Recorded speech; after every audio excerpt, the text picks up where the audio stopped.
Welcome back to another episode of We Shoot Sports, a podcast all about sports photography. Today we have with us Brandon Todd, the lead team photographer for the Carolina Panthers. I'm so excited. Let's get into it.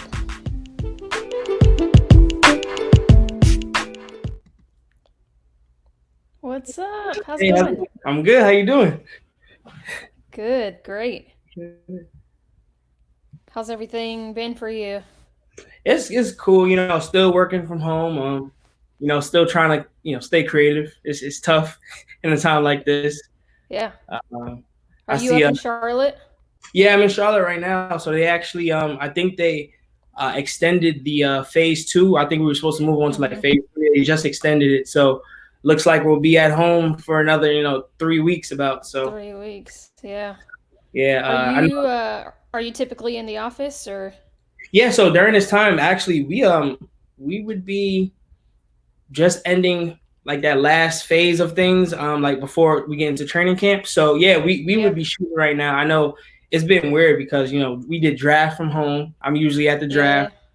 We missed all of OTAs and training camp is slated to start maybe in 3 weeks and we don't know yet. So it's weird. I'm in Chapel Hill, so okay. So like same thing with UNC, with just like summer practices. Are we doing those or like exactly. It sounds like fall camp might be 6 weeks, but they're not really sure when they're going to be able to start like definitely. So yeah, are they giving you any guidance on it or? Not much. Not much. I saw that same thing that you saw today with the extension for the 3 weeks. So and like, oh my gosh, I can't even imagine, like, because I shoot some Panthers sometimes, like I can't imagine those games with mask on. Exactly. I'm really confused on how it's gonna happen. It's either you operate at like 25%, where it's maybe 20,000 fans in the stadium, or no fans at all. So it's really weird. Yeah, that's crazy. Anyway, well, thank you so much for joining me today. I got to get him on here. I want to get your perspective on some things. I want to talk to you. And like, I think the first time I met you was in passing at like the All-Star game. Okay, I've heard nothing but like the best things about you. So Thank you. Yeah. So anyway, just to start out, I thought we'd talk about maybe how you got started in photography and kind of how that led you where you're at today. Yeah, definitely. So I always tell this story. I got my first camera Christmas of 10th grade. My mom was one of those moms. She wasn't a photographer, but she's an artist. She wasn't, like I said, a photographer, but she always had a camera around the house for, just birthday parties, things like that. And I was kind of in that phase. That was around like the MySpace days. I used to take her camera and like take pictures for like, MySpace profiles and things like that. And one day I went outside and I put the camera in the grass and I just, hit the shutter and I got this super dope image where it was like a crazy depth of field. One blade was in focus. I was like, this is the sickest picture ever. And from there, I just kind of transitioned into getting my own camera. For Christmas, like I said, and I would just shoot my friends in high school. I would shoot, some sports games and things like that. And that just led me to, continue shooting all throughout college. College is where I really got my start in music. So, we would get a bunch of acts coming through. We would get Kendrick Lamar, we got Wiz Khalifa, J. Cole, big. So we got some big acts. So, just being part of the school, they knew I shot. I was somewhat of like the campus photographer, not officially, but everyone knew I shot. I would, really dib and dabble in the music scene. And with the Jets, actually, I was an intern in equipment before I was a photographer with the Jets. Wow. Yeah. So I started with the Jets when I was 16 years old. I was real young. Wow. I did a equipment internship, and then I went into football operations. So I did football ops for about 5 summers. And in that time, I told my boss at the time, I was like, hey, I shoot. I would love to, shoot practice or something, anything. He was like, yeah, let's give it a shot. So in 2013, they actually allowed me to shoot a preseason game. And I never forget, I got this 6 shot of, at the time, I'm not sure who it was, number 24 at the time, preseason. He jumped over the pylon to get to score. It was like on the side, it was a 6 shot. So I brought that to the team photographer and he was like, hey man, this is pretty good. So they actually brought me on for the season. Was that Dan at the time or? No, so at the time, 2013, Dan was still with the Giants, actually. And there was a photographer named Al Pereira. He was a longtime photographer for the Jets. He did his thing in music as well. So he was somebody I really looked up to. He's like a mentor to me. And at that time, they just brought me on, but I wasn't shooting any type of sports or anything. It was more like, sponsorship marketing, celebrity suites, things like that. And from there, I just worked my way up. I did sponsorship marketing. The next year, they gave me a bit more responsibilities. And then I went to, shooting the cheerleaders on the field. And then my last 3 years with them was actually football, everything football related, travel, assistant team photographer to Dan, things like that. So it's been a long road. I always tell people it wasn't like an overnight thing. Like I started with the Jets in photography at 2013, and now we're in like 2020, and I'm just now, getting the head roll. So it's just been a long journey, and I appreciate the journey because it taught me a bunch, Yeah. And so then last season was your first like football season with the Panthers, right? Yeah. Yep. So they brought me on. I ended that last season with the Jets, 2019, and 2018, 2019, and then moved on to the Panthers. So that was my first real season with the Panthers. It was cool. Yeah, that's awesome. Before I forget, let me pop on a little banner here for you. What remind me, it's Brandon Art, right? Yeah, so it's BRA 2 N's, DA 2 N's, and then ART. All right, Brandon Art. Let me see here. Is that right? There we go. All right. Is that the best place to find you? Yeah, that's all social media channels. Awesome. Okay, so you're with the Jets. You moved down here with the Panthers. What made you decide to take that transition, because are you from New York or? Yeah, born and raised. I'm from Long Island, New York. But I was ready to kind of do my own thing in a sense of I felt like I could go to a team and provide something as well. I love the Jets. I always tell people I absolutely love it. They're my favorite team, one of my favorite organizations. But I was just there for so long. I started when I was 16, so I was like, I was ready to step out and do something different. Provide my services to another team, see what I could do with a whole different color scheme and things like that. Like those type of things intrigue me. Like I said, I love Dan. He taught me a bunch while I was under him. But, I just felt like it was just something in me, like saying, you can go out and do your own thing and kind of. Ready for the next thing? Yeah, I was ready for the next level. So that was kind of like the push to helping me move out here. Gotcha. Yeah. So with you and Melissa both working for the team, how do you split that up, like your responsibilities? What does that look like for you guys? Or is there certain things that you cover specifically, or is like you both just tag team it and get what you get, or? Yeah, so me and Mel is actually a really good team. So I'm the head photographer, and what I'll do is I'll delegate jobs not only to Mel, but we have a team of like outside people who come on too. So it's like game day shooters and percussion and top cats, things like that, even community events. But Mel and I work great together because we're always flexible to do something that the other can't. So it's like, Mel, you need to do something this day, I'll go and take that community event, or if I have something to do, she'll cover something for me. So we've been working as a really good team since I got out here. And so just learning how to manage and delegate the tasks to everybody. There's sometimes we need to bring on freelancers and things like that. So just something you always have to be aware of. Yeah. So how many, at this point, how many freelancers are you guys bringing on? I think I know a couple that you guys used last year, but. Yeah. So, well, in this current situation, I'm not sure how many we can bring on for next year, but last year we had Savannah. She was a shooter at ECU. I believe she's still at ECU. We have Laura Wolf. She's actually the shooter for the Knights. Cody Hughes. He's a big, skyline and city life photographer in Charlotte. So we had those three on game day. Laura and Savannah kind of headed our whole entertainment photography for game day. So that's mascot, like I said, top cats, which are the cheerleaders, percussion, fans. So they would handle all of that. And I always say I love those two because that is a job. Like I used to do that for the Jets before I got moved up. So I just know how much time goes into that actual job. So it was three of them, three freelancers, and just a few other people that we use throughout the season. So I would say maybe like 4 or 5, but that was the main team. And do you guys have, remind me, I can't remember, do you have a game day editor on staff, or is it somebody that you also hire for Yeah, freelance? so he's freelance as well. James Okay, Nick. that's who I thought it Yeah, was, but I couldn't remember. he's absolutely amazing, super fast, super Yes. efficient. That is my guy. Yeah. Actually met him when I came out here, but he is the man. And I think that he plays such an important role to our game day. Mm-hmm. He's just somebody who he's gonna get the image in fast. Like he's gonna get it out to social media. He knows exactly what folder to put things in. So yeah, definitely got to give a big shout out to James. He's amazing, man. Yeah, for sure. Okay, I have a question for you. Uh-huh. Because this like just blew my mind, and like it was just so inspirational when you posted this. Like, so back in February, I think it was your birthday. Mm-hmm. You said, at 26, I became the youngest black lead photographer in the NFL. Let's see what 27 brings. Yeah. What does that mean to you? Like, to be the youngest black lead photographer in the NFL. When I saw that, I was like, yes, Yeah. let's go.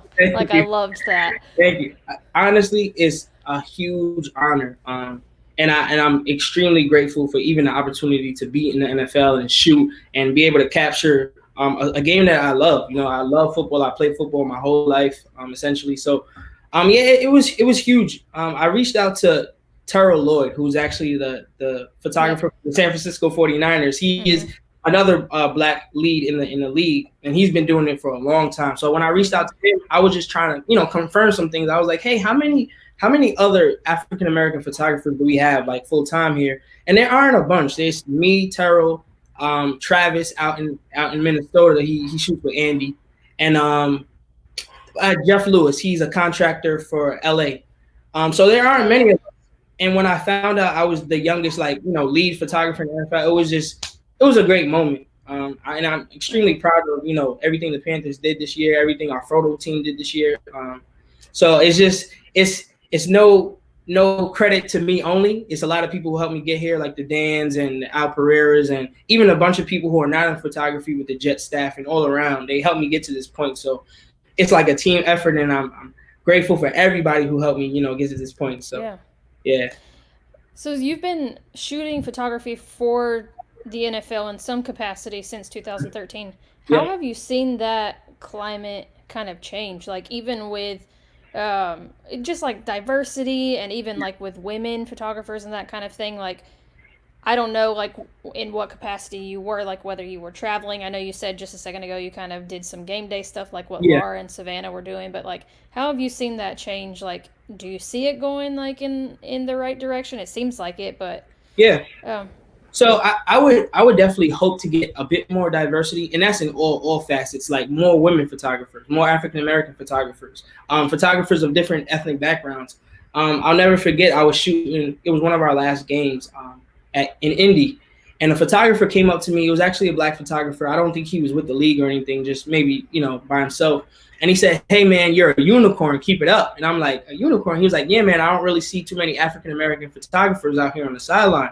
And it really made me think, like, you're right, there aren't a bunch of us. So me being in this position I'm in right now, it's not only like an accolade to me, but it's like my duty to try to get other people in here as well. Maybe open up internship programs to get other minority photographers in, women, African American, male and female, black and brown people, all backgrounds. I think that we just need to open it up, because everybody has their own perspective on things. Everybody has their own eye. So I think, getting more diversity in here would be great. But just seeing the league change, I know back when I was doing it in 2013, there wasn't the LLC program. I'm not sure. I think it's LLC or LCC program. Or the it's one of the live content coordinator. LCC. Yeah. Sorry, but yeah, so that's something brand new. No, you're fine. That's something brand new. And there we go. But yeah, I think that's a cool initiative by the league to give other people opportunities as well. They do video and photo, so that's something that's pretty new to me to see that, and hopefully that program also opens up different opportunities for people that look like me and other women photographer and things like that. So yeah, I remember when I grew up in North Carolina. I didn't shoot sports. I did a lot of like documentary photography. That was my background before I got into sports. But like I left North Carolina for a while, and I remember coming back, and when I was like just first getting into sports, I like could not believe that Melissa was the photographer for the Panthers, just because most of the time at Carolina here, not the Panthers, but at UNC, there's a good chance that I'm usually the only woman on the sidelines or on the court. So I just remember being like, wow, like, does this really exist? Like, I don't. It gives you kind of like a hope, like, oh wow, I can get to that level, or there's more of us here. Like, I know exactly what you mean. It definitely feels good, and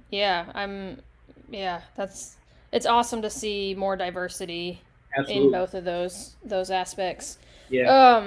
And I love it too. Like, what, you got to hire freelancers, and you've already told me that Laura and Savannah were. So I can already see you doing that, which is so awesome. Props to you for doing that. Thank you. Yeah, I definitely got to open it up. So before I pivot into some questions, like specifically about being like the team photographer, let me ask you about this video that you guys put out for. Gosh, what was it? Was the schedule, right? Yeah. Okay, so as the team photographer, is that something that you are getting to be more involved with those kind of things, or is that something because of the current climate, like with COVID, that we're like, that's something that you were involved with because of that? If you guys don't know what we're talking about, by the way, I think, is it on your Instagram? It's on my Instagram. It should be. It's definitely on the Panthers Instagram and social. And it's on the website as well. That was the schedule release video. Big shout out to Carson Smucker, Connor Harrison, and Brandon Johnson. They are the digital videography crew, and amazing. Like, each one of them are just masters in their own realm. So it was actually Carson Smucker's idea to make like this whole quarantine-esque video. And they asked me to kind of be in it, and I was like the GoPro that had a GoPro attached to me for maybe 95% of the time.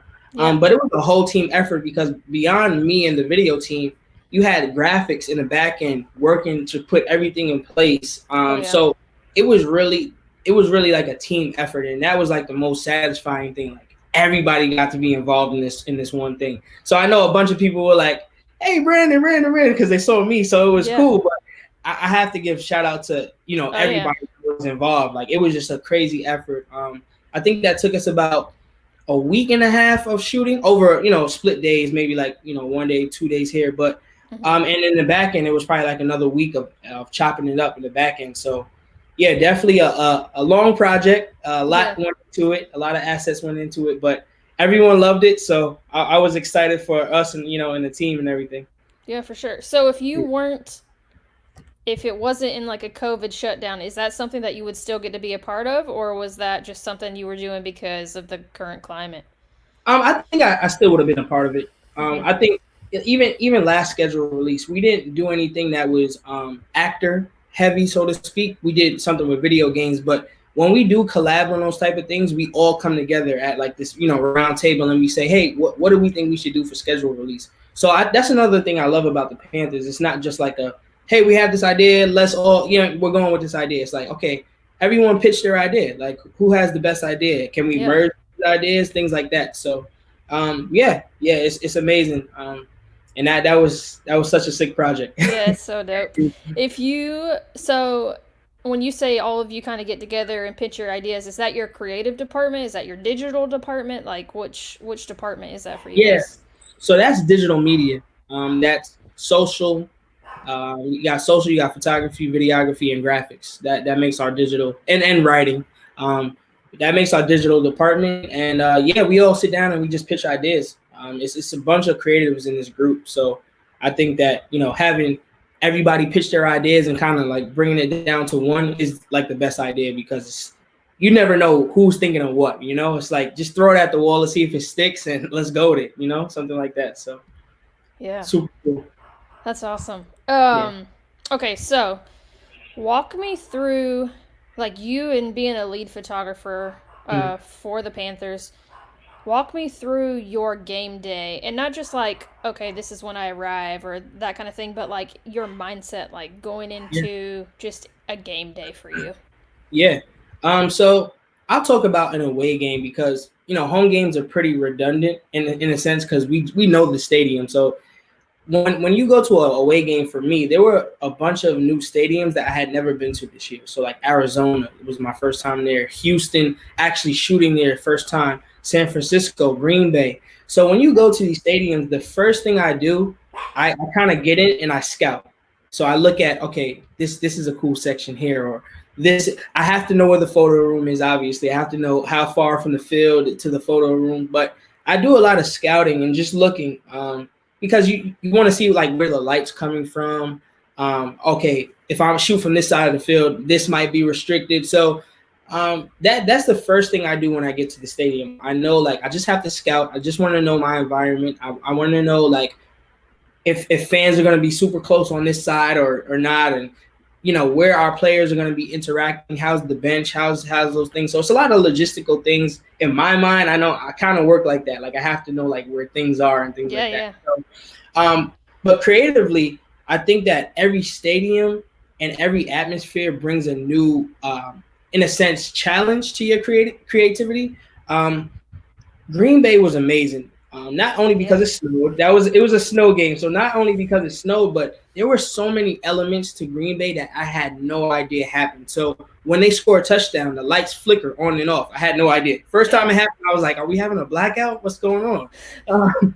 But even that, like capturing a player while the light is flickering up and down, that changes your light and it changes. You can do different things with it. You can shoot wide open and wait till it's dimming, catch it while it's dimming, and you may have some type of dope shadow or something like that. Yeah. But yeah, so just on the road, I think that it just opens up for way more creativity, for me at least. And then at home, it's more of a challenge because after the third preseason game, you're like, oh, I've shot in every spot. And we didn't even get to the season yet, right? We're not even in the season, and I've shot from every spot. So I forgot what week it was, but one week we played Atlanta, and I had to, just think of some new things for pregame and things like that. So I rigged a light above our locker room door.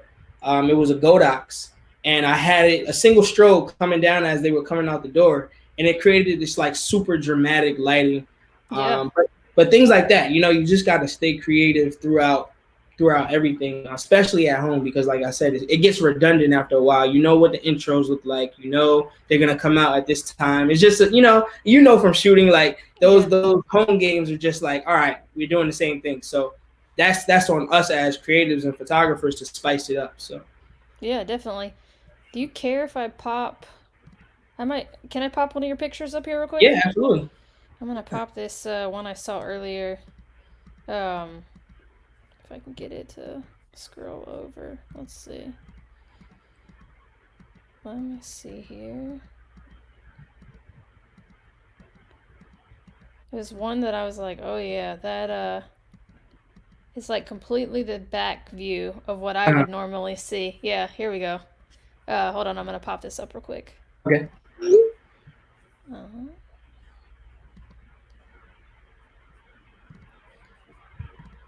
They always want to ask you like a 50,000 questions when you. Exactly. There we go. So normally I would be on the other side of this, right? Yeah. So what goes into your thinking when you're like creatively, like I want something different. How do you position yourself, and not like in terms of like where you're physically positioned, but like what are you thinking, like, oh, how do I Yes, so like for a shot like this, right? It's like I said, it's a lot of logistics, and I know it's like as I'm saying it right now, you might be like, well, that's a lot of thinking that goes into it, but it's kind of happening in real time, right? So I get to the stadium and I don't have any idea of like who's coming out this week or things like that. That's kind of like happening split second. So when I know intros are starting, I'll probably go to our head, strength and conditioning, because he's the one who kind of, headed who's coming out and things like that. So I would be like, hey, House, who's coming out? I think we got defense this week. So now I know, okay, Trey Boston always does something crazy when he comes out. Yeah. Brian Burns does the Spider-Man pose. So this was actually the game where Brian Burns came out and he did the Spider-Man pose. This was Thursday night, Brian Burns' first primetime game. This is Eric Reed, but this right here is just capturing that pocket, right? So I got this shot after maybe 3 guys went because I wasn't timing the smoke right. So it was on the 3rd player where I timed the smoke right, and this was actually just one of my favorite frames because you can slightly see his name and his numbers, and he's running through the smoke. So things like that is just super dope. And I wouldn't even lie to you, like I get every shot on the first try because I don't. So sometimes it's kind of like, all right, I'm gonna set up for this type of shot that I know I want, but it may take a few tries. It may take Dante Jackson going out first. Okay, I missed it. Now this person going out first. All right, I didn't quite get what I want, but now this one is like, okay, we got the shot. And then from there, once I know I have the shot I want, I move to another spot.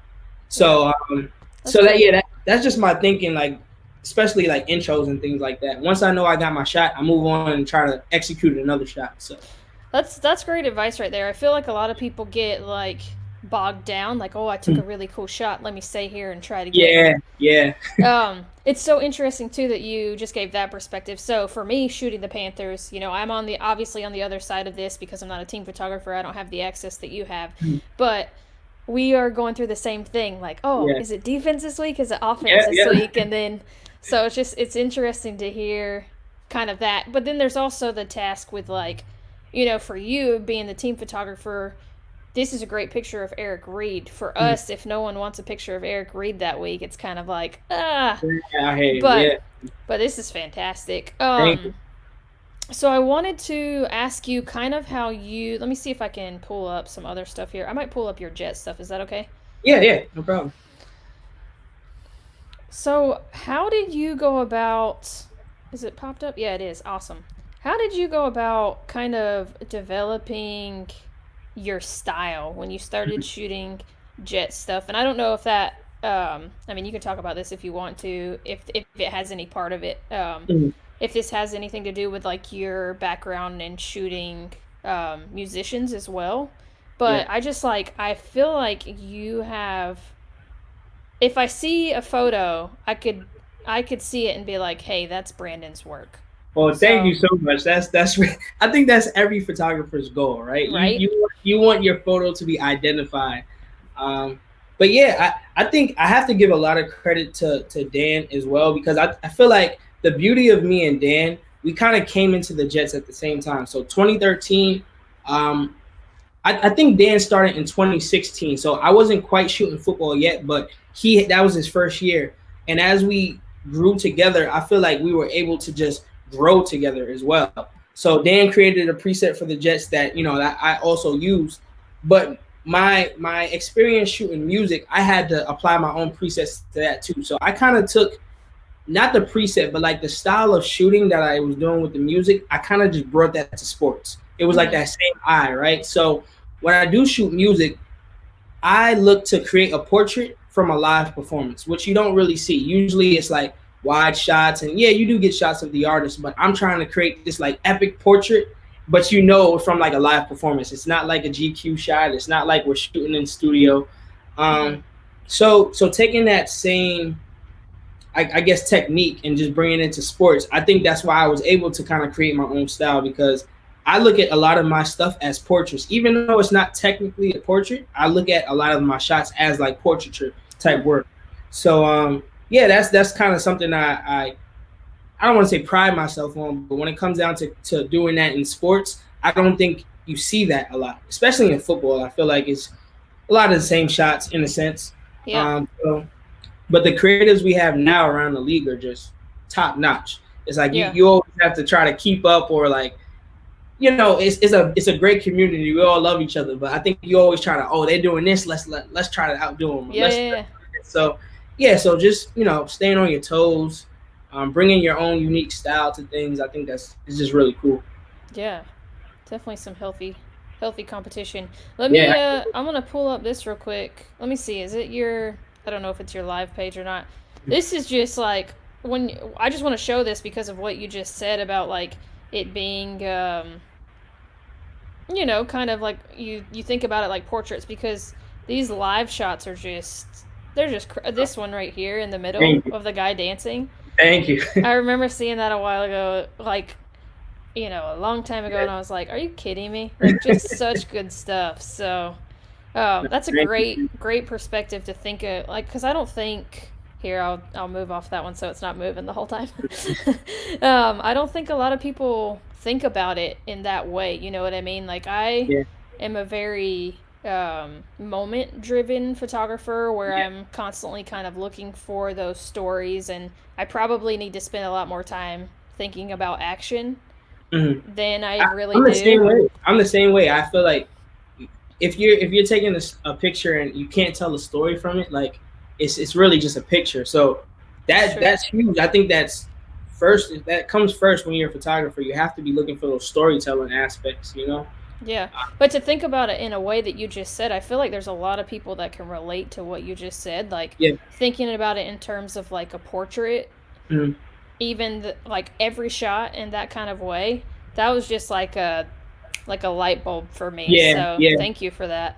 No problem. Yeah. Because I think there's ways to mix that. I feel like you don't have to compromise one to get the other. So if we can look for those storytelling aspects, but just perfect example with the Black Lives Matter movements that's been going on. I've been seeing a bunch of amazing photos, and you know they all tell stories. But some of them you look at and it really looks like portraits. It looks like these people were posed. These people were, in a sense, like real vulnerable to the camera, and in a portrait sense. But you're still telling a story. You know what that time is. You captured that time, but in like a portraiture style of photography. So just amazing stuff that's been coming out of this movement too. Yeah, such good work. Oh my goodness. I know for sure I've seen some work that I'm like, that's gonna win like a Pulitzer. Exactly. Yeah. So you were talking about the preset that was created for the Jets. Well, first let me ask, is there like a certain preset that you guys use for Panthers? Yeah, so I created a preset when I came over here, just to give things a distinct look. Yeah. And so what you're seeing is actually the one that I created. And again, there's a lot that goes into it because I came from shooting green where I could actually pull the blues out because there were no blues in the Jets uniform. Yeah. So when I came over here, I couldn't pull the blues out, right? So my main thing, like in a locker room, for example, I'm pulling yellows because you don't want the uniform to look yellow. You don't want it. You want it to be crisp white. But on the field, you can't pull yellow. On the field, the grass reads yellow from the from those sliders. Yeah, so, that's a great point. Here, let's look. I'll pull up some of the, if I can find one with a. There we go. Yeah, so even here, right? This is a night game. You can't really necessarily pull yellow because it's gonna wash the grass out. So just working with your tones, working with your S curves and everything like that, just knowing like exactly what you want the image to look like. And there's been times, the preset, like I tell a lot of people, the preset isn't like just apply next picture, apply next. It's like you apply the preset, but you have to fine tune it to really mess with exactly how you want the photo to look. For sure. So there's plenty of times where I have a batch of like 300 pictures, and I would love to just apply the preset to everything, but I really have to go through individually every picture and fine tune it exactly how I want it. So. Yeah. So your purpose for doing that was to kind of give like the Panthers photographs like a more cohesive look. So more stylized look. Yeah. Yeah, I definitely I think things like that are so great for branding purposes as well. Like I have noticed that there is a more cohesive look for the Panthers. Absolutely. So in that process, like with that preset, is that something that you've created in Photoshop or Lightroom, or do you have one for both? Or so I actually created in Camera Raw. I'm a big Camera Raw guy. I love it. So that was created there, and it really just started with that was actually my music template, right? So I use a preset from all my live stuff.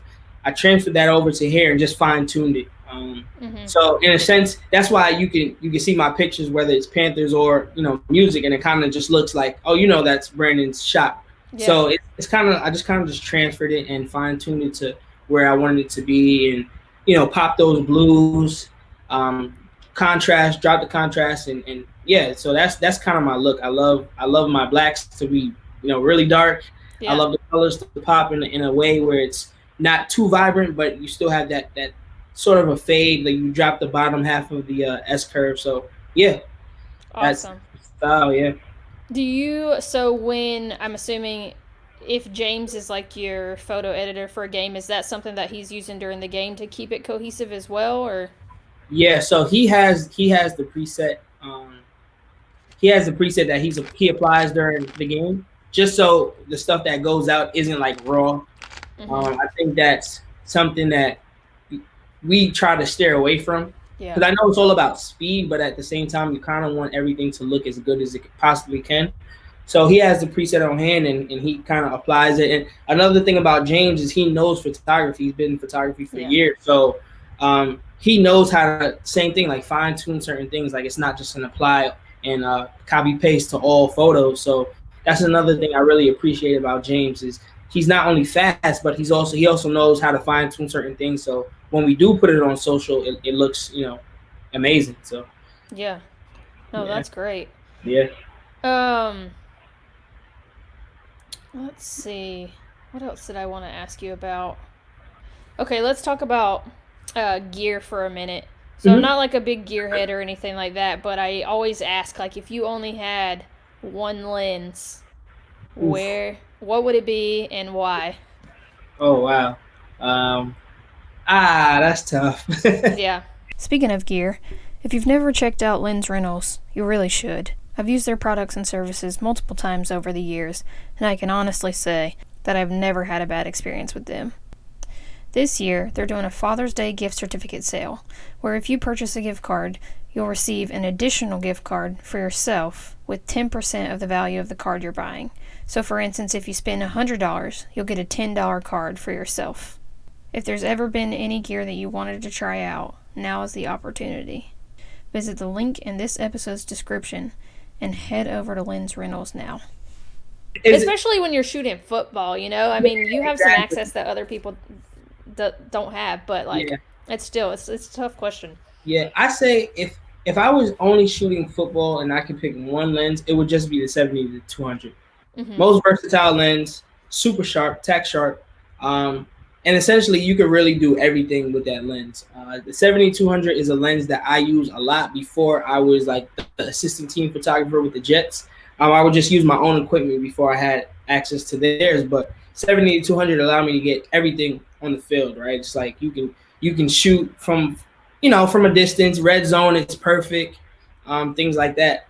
So 70-200 for sports, but if it was music, I would go 85 always. 85 is my favorite music lens. Perfect focal length, tack sharp. You can shoot wide open if you want. Amazing lens. So. Yeah. If you think about all of the responsibilities that you have as like a team photographer, I'm sure it's like, you shoot practices and you shoot like pre-game stuff, you shoot the games. Probably, I mean, I'm just throwing things out there based off of what I know that team photographers cover. Entrances with all of the, like great outfits and things like that. What's your like bread and butter? Like, what do you love the most? Ooh. See, that's tough. Yeah. It's I guess it would be a mashup between pregame and the actual game. It's probably like 60-40. The win goes to pregame.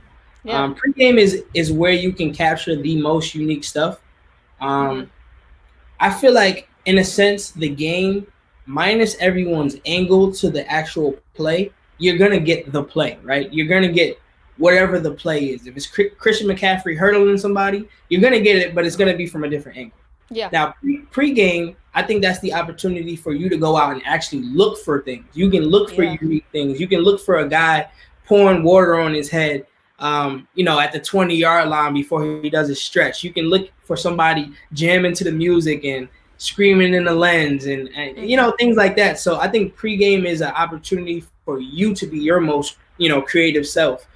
And in the game, I feel like there are unique ways to shoot the game, but like I said, you're gonna get the play. It doesn't matter from what angle you're gonna get that actual play. So pregame, definitely, I think that's like my bread and butter. It's where I create my most, unique shots on the field and in the locker room. You know, that's awesome. I don't even like. I think about some of my favorite pregame moments, and you're so right. Like, yeah, and it is a bigger opportunity for you to be creative. Absolutely. Like I don't know that I approach it from that way all the time, but that's a great note from you right there.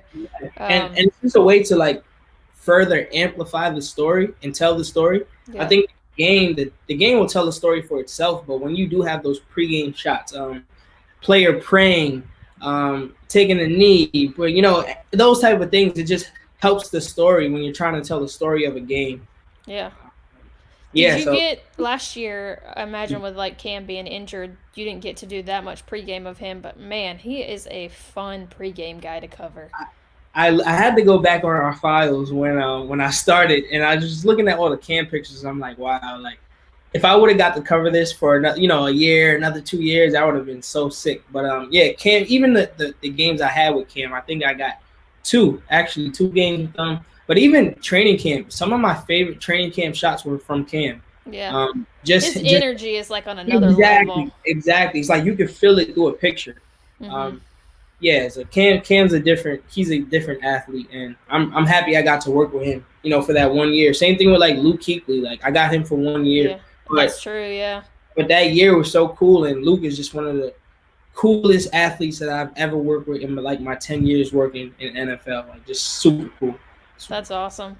Yeah. That's awesome. What was I was gonna ask you something. Oh, you mentioned, and I don't want to pivot too far in this direction because I still have a couple questions for you here, but you mentioned like when you started you got to go through the work. Is the archive something that you're responsible for as well as the lead photographer?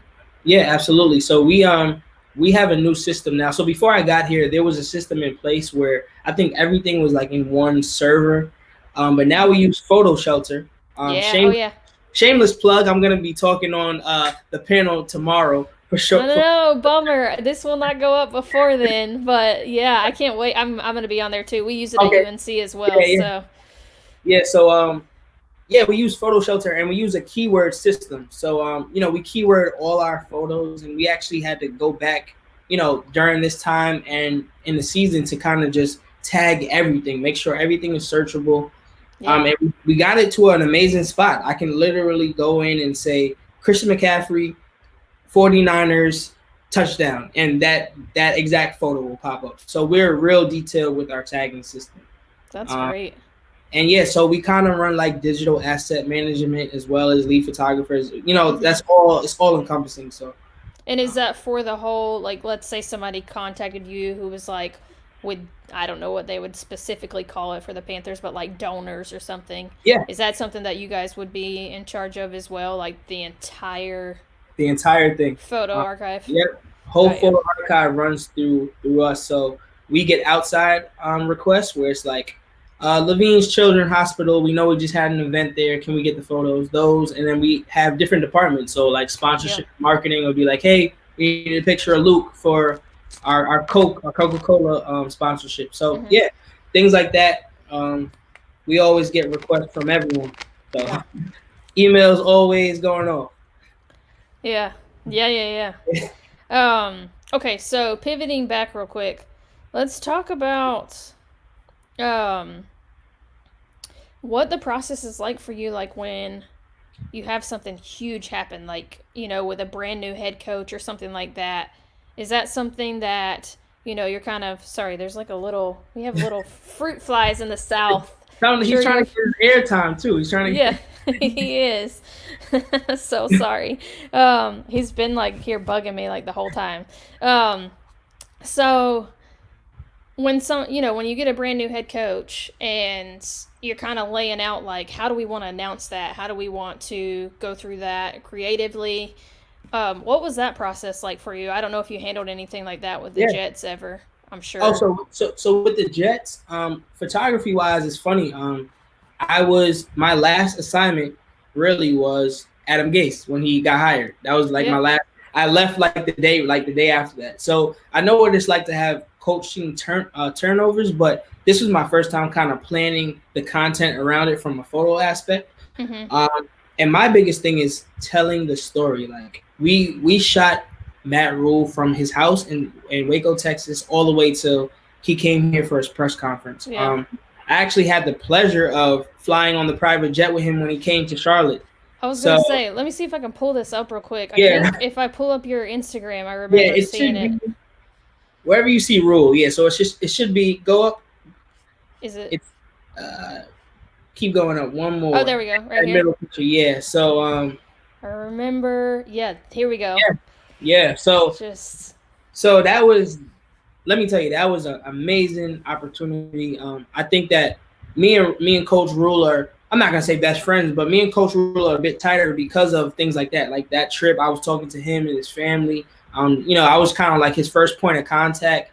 That was like his first day on the job in a sense. So just things like that. But the planning aspect, I knew that I wanted to tell a story from a photo standpoint. Like what is Coach Rule's first day in Carolina? First day as an NFL head coach. This is big, right? So yeah, I kind of pitched to our senior vice president of communications, like, hey, if anybody can get on this plane, I think it should be me because I can shoot stills and a bit of video if I wanted to too. So I shot the stills. It was probably like an hour plane ride or something like that. And just followed him the whole day. I was with Coach Rule and his family the entire day. So that was our biggest initiative, especially for me, just telling that story of his first day. And we actually had different real photo shoots set up for him throughout the day as well. So I know Melissa shot a bunch of photo shoots with him on, black backdrop and in his new office and things like that. So as a photo team, we wanted to capture the story and get the shots we needed for like sponsorship, marketing, content, things like that. So. No, that's awesome. I remember seeing these specific photos and thinking, wow, that is, that's like something that you see, nobody gets access in that way. Like that's like almost like a huge moment in history in terms of sports. Like if you put it, these are photos that you see of like, I don't want to say the word, like, I don't know. I mean like politicians, presidents, that kind of thing. Like I know what you mean. Yeah. It's to that magnitude because, not only you got to think, I think Coach Rivera was here for, I don't want to get the number wrong, but it was way over like 5 years. Yeah. Coach Rivera was there for a long time. And now you're moving on, but you're not only moving on to a new coach. It's a coach that never coached in the NFL. Well, he had a stint in the NFL, but not an NFL head coach. Yeah, not a head coach. So I think that's just you have to document that. It has to be documented properly. You have to tell the story of him and where he's coming from and how he's going to get started. So that was the story. Yeah, so good, man. Thank you.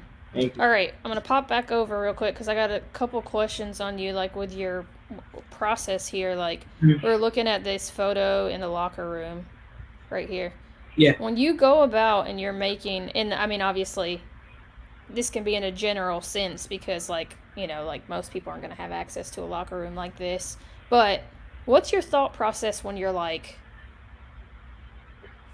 I'm going to go and shoot this from this angle but still maintain the story and all that. Like it's, I think a lot of people just get so like bogged down to, I guess my question for you is, how are you thinking about this in terms of like a wide shot instead of like a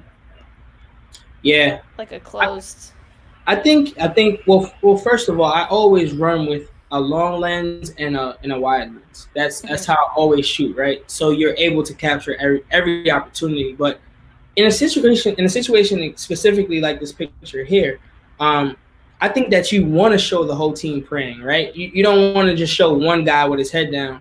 And that's I found a pocket, right? So as you see, they're all holding hands. So I could have shot from anywhere, but obviously Christian, he's a big guy on our team. He's probably like the face of the franchise now, but just showing like that, the solidarity of the team, right?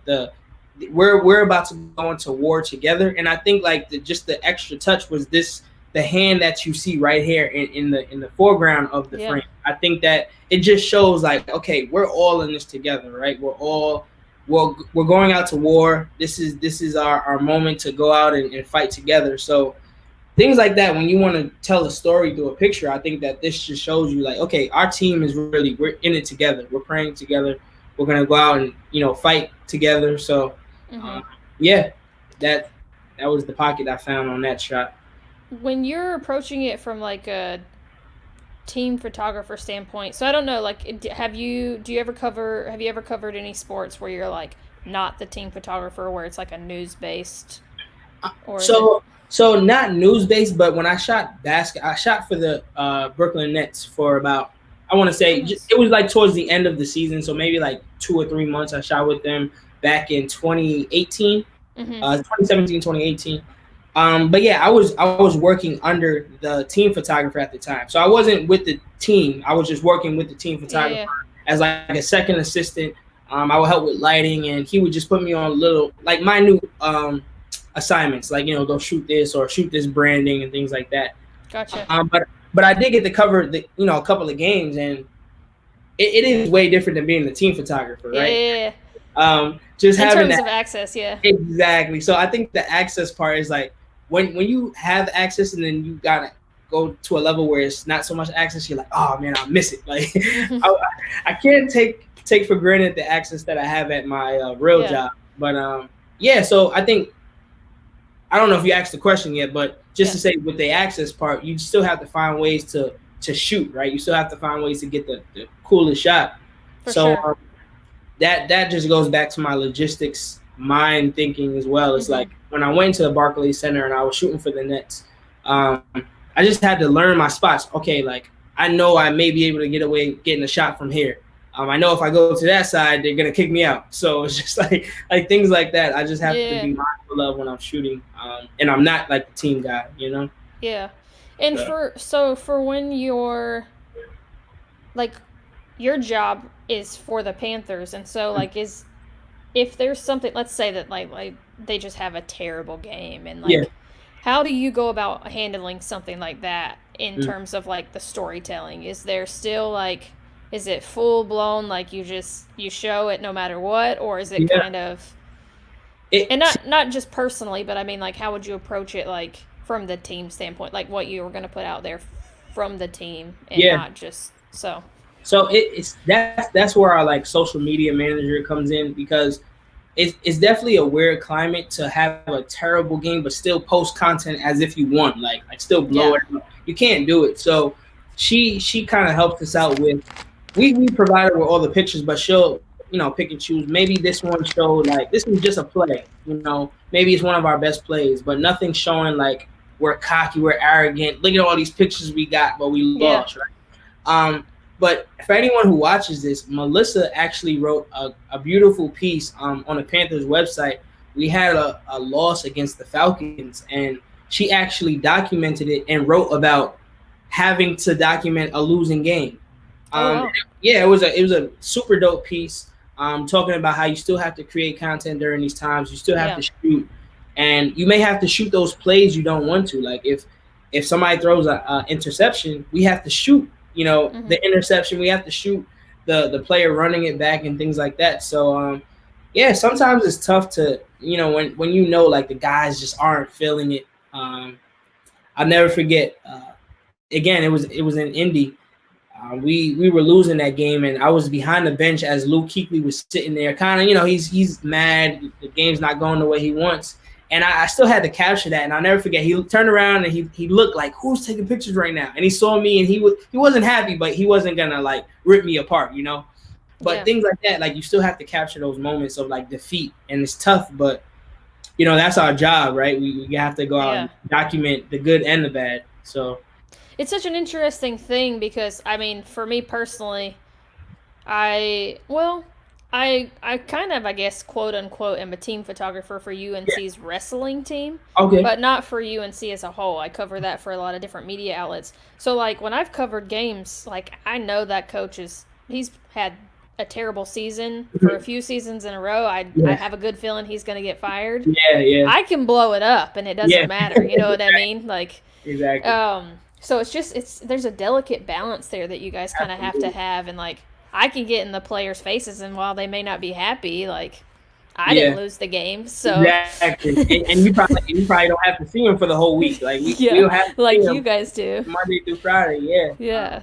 So yeah, it's definitely delicate, like you said. Like same thing with the head coaching thing. Like Ron, this was his last year, and even taking pictures of Ron and things like that. You have to be mindful of what you put out because fans will rip you to shreds in the comments, right? Yeah. Oh yeah. You got out of here and things like that. So even that, I think that our social media manager does a great job with knowing what to put out and when and climbing the thing. So. Yeah, no, that's great. I love to hear how much of it, like, you haven't said it directly. Well, I guess you kind of have. It's just like how much your creative team really works together from video to photo to social media. It's awesome to see that, like, kind of everybody has their piece and their place. Absolutely, so. Yeah. That's awesome. Team effort.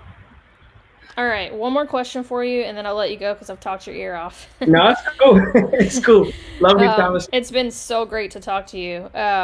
If you had one piece of advice for someone who is just starting out or who maybe hasn't shot for teams before but wants to kind of get into that, what's your advice for them?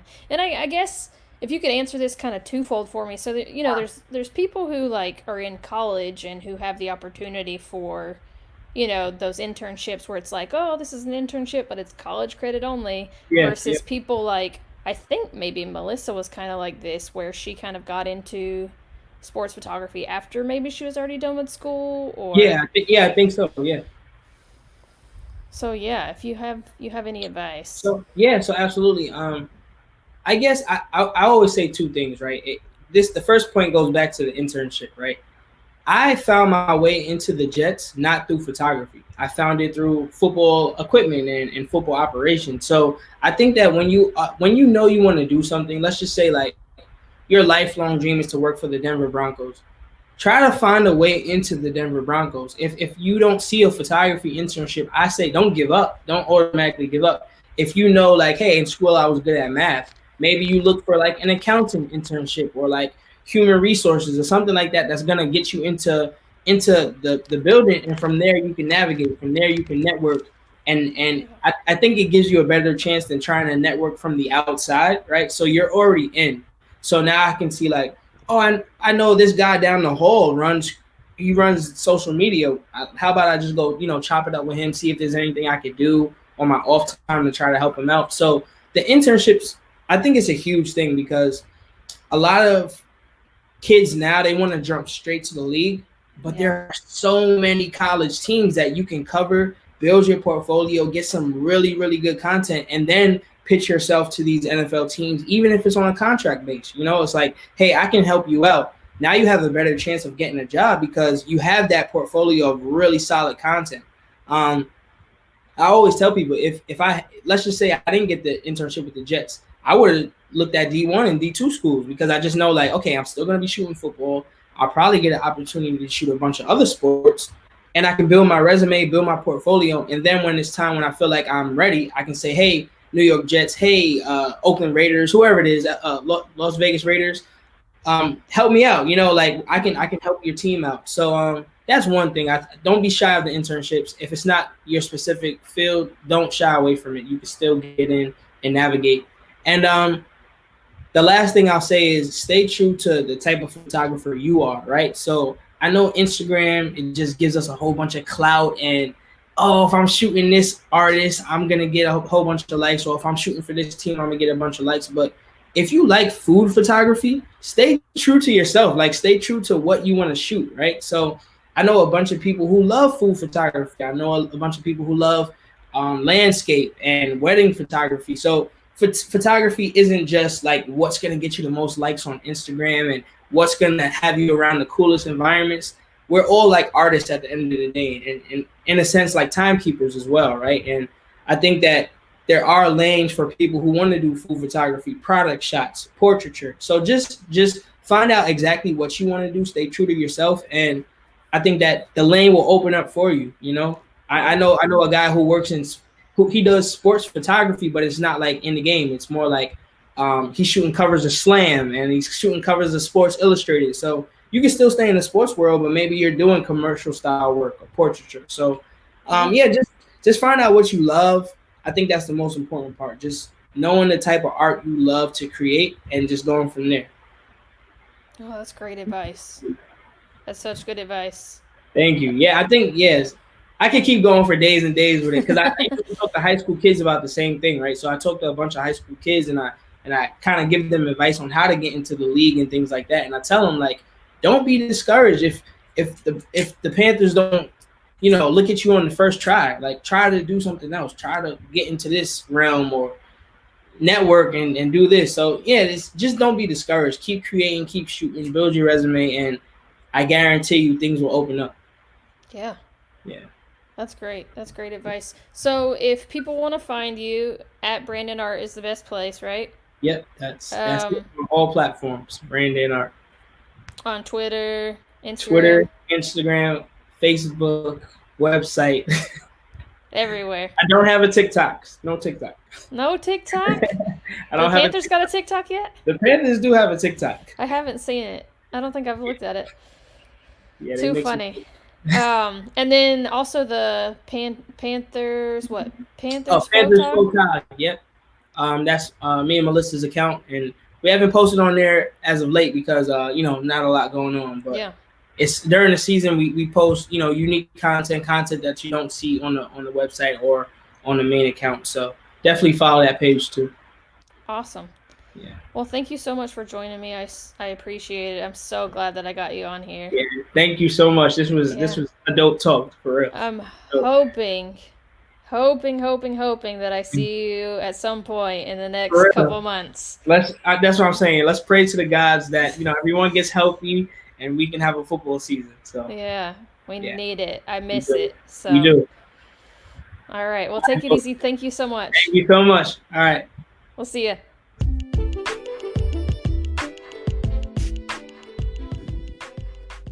Thank you for checking out this episode of We Shoot Sports, a podcast all about sports photography.